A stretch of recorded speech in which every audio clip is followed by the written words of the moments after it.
এটা হলো একটা কোরআনের মাস, মাহে রমজান। এই মাসে আল্লাহ তাআলা কোরআন নাজিল করেছেন। সুতরাং এই মাহে রমজানকে আমরা শুধু রমজান পালন করলে হবে না, তার সাথে সাথে আমরা কোরআনুল কারীম তেলাওয়াত করতে হবে। কোরআনুল কারীমকে বুঝতে হবে, অনুধাবন করতে হবে। কোরআনুল কারীমকে আমরা নিজের জীবনের সাথে আমল করে আল্লাহ তাআলার কোরআনকেও সম্মান দিতে হবে।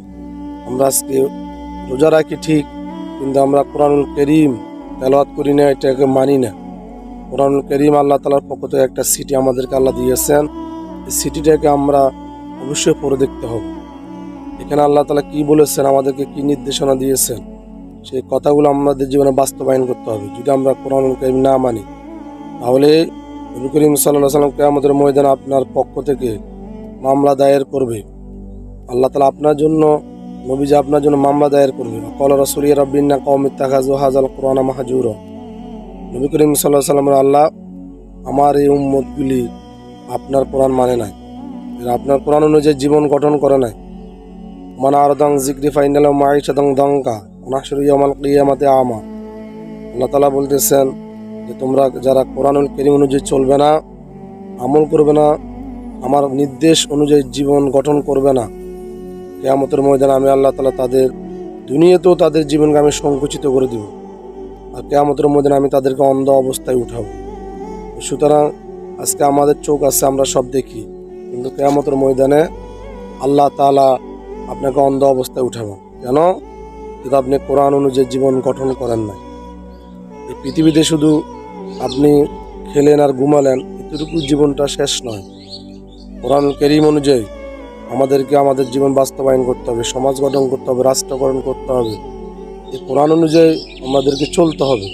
তাহলেই আল্লাহ তাআলা আমাদেরকে জীবনটা সুন্দর করে দিবে।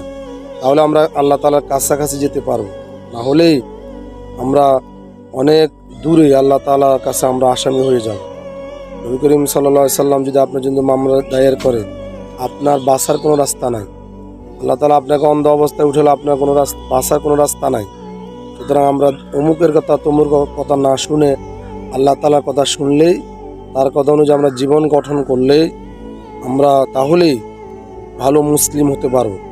তাহলে আল্লাহ তাআলা বলতেছেন, আল্লাহ তামুতুন্না ইল্লা ওয়া আনতুম মুসলিমুন, তোমরা পরিপূর্ণ মুসলমান না হয়ে কবর আসিও না।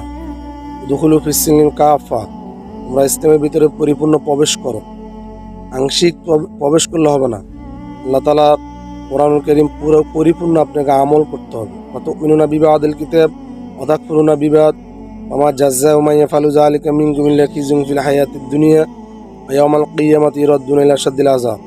আপনি যদি কোরআনকে পরিপূর্ণ না মানেন, তাহলেই আপনাকে আল্লাহ তাআলা কিয়ামতের ময়দানে আপনাকে ধরবে। আপনাকে আল্লাহ তাআলা ওই দিন আপনাকে আসামি করবে। কারণ আপনি কোরআনের কিছু অংশ মানলেন, কিছু অংশ মানলেন না। আপনাকে আল্লাহ তাআলা আসামি নয়, শুধু শাস্তির সম্মুখীন করবেন। এই জন্য এই মাহে রমজান রোজা পালন করবই, সাথে সাথে আমরা কোরআন অর্থ সহকারে পড়বো, কোরআন তেলাওয়াত করব। এই কোরআন অনুযায়ী আমরা জীবন গঠন করব। শুধু রমজানই নয়, সারা বছর আমরা কোরআনকে এইভাবে করে ধারণ করতে হবে। না হলে আল্লাহ তাআলা আমাদেরকে ছাড়বেন না। আমাদেরকে বুঝতে হবে আমরা আল্লাহ তাআলার পক্ষ থেকে এসেছি, কোরআন আল্লাহ তাআলার পক্ষ থেকে পাঠিয়েছেন। সুতরাং আমরা সেই কোরআন অনুযায়ী যদি না চলি, তাহলে আমাদের জন্য বিপদ। আর যদি আমরা কোরআন অনুযায়ী চলি, তাহলে আমরা আল্লাহ তাআলার জান্নাতে প্রবেশ করতে পারব। এই জন্য আল্লাহ তাআলা বলতেছেন, আল্লাযিনা আমানু ওয়া আমিলুস সালিহাতি উলাইকা আসহাবুল জান্নাতি হুম ফিহা খালিদুন। যারা ঈমান আনয়ন করেছে, আমল করেছে, ওয়া আমিলুস সালিহাতি আমল সালিহিন করেছে, তাদের জন্য কোনো ভয় নেই, চিন্তা নেই, তারা জান্নাতে প্রবেশ করবেই। খালিদিনা ফিহা, তারা অনন্তকাল জান্নাতে প্রবেশ করবে, থাকবে। এদের কোনো ভয় নেই, কোনো চিন্তা নাই।